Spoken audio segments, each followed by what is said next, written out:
So here we have 700 thousandths. We're going to find equivalent fractions with a denominator of 100 and 10, and then we're going to write 700 thousandths as a decimal. So to find out how many hundredths that's equivalent to, we can use division. 1000 divided by 10 is 100, and when we're finding equivalent fractions, what we do to the denominator, we do to the numerator as well, and 700 divided by 10 is 70.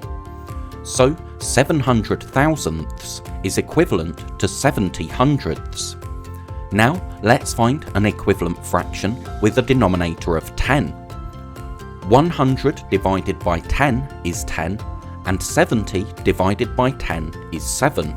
So that's equivalent to 7/10. So let's think about how we write this as a decimal.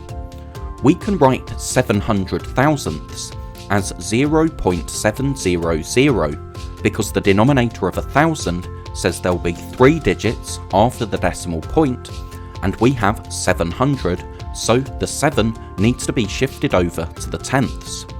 But remember, 700 thousandths is the same as 70 hundredths, and we can write that as 0.70. The denominator of 100 tells us that we can use place values up to the hundredths place, so have 2 digits after the decimal point, and we have 70, so the 7 gets shifted over to the tenths. But that's equivalent to 7/10, which we just write as 0.7. So it's important to understand that because these fractions are equivalent, if we have zeros on the end of a decimal, we don't need to write them. That's because here, for example, 700 thousandths is equivalent to 7/10, and if you have zeros on the end of a decimal, it's always equivalent to a fraction with a smaller denominator. Now we have 70 thousandths. We need to find how many hundredths is that. Well, to get equivalent fractions, we can use division. So 1000 divided by 10 is 100, and 70 divided by 10 is 7. So 70 thousandths is equivalent to 7 hundredths. And let's think about how we write that as a decimal. If we're writing 70 thousandths, the denominator of 1000 tells us that we can't go past the thousandths place, so we can have 3 digits after the decimal point. Because we have 70, the 7 gets shifted over into the hundredths place.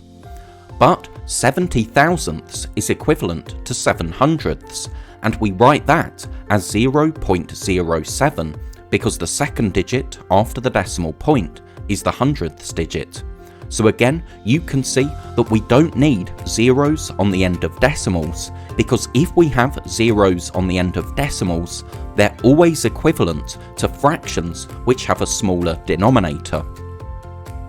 So for this first question, we started with 700 thousandths, but we saw that that was equivalent to 70 hundredths. So here we've shown 70 hundredths place value counters. But remember, 10 hundredths can be exchanged for 1/10, so 70 hundredths is equivalent to 7/10, and that's why we can write it as 0.7.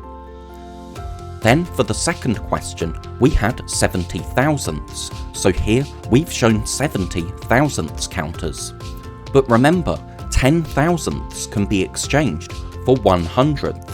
So that's why 70 thousandths is equivalent to 7 hundredths, so can just be written as 0.07 without needing the 0 on the end.